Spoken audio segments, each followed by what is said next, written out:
zanagao Mivalo mitalaw Pilutsiruti zanataw Rayo Intini zanagao Mivalo mitalaw Pilutsiruti zanataw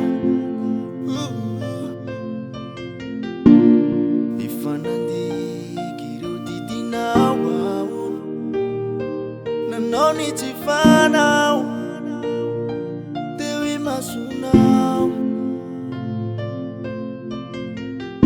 Adala nariyit sa titiyadan Sisiti na daw rayo Ifuna kwa minaw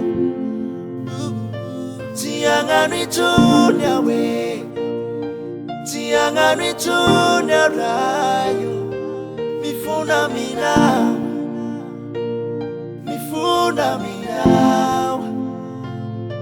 Tiyangan ni Junior we Tiyangan ni Junior rayo Mifuna minaw Rayo Rise wow Rasi jaka Favumuka narakanaw Nilukuri jatumpu havilaw Rasi jaka Inti yawiraw Tiyangan ni Junior we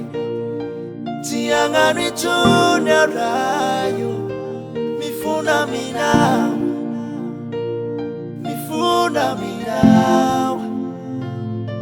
Tiyangan ni Junior we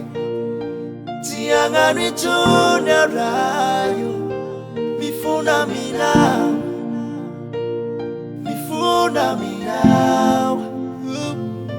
Tiyangan ni Junior we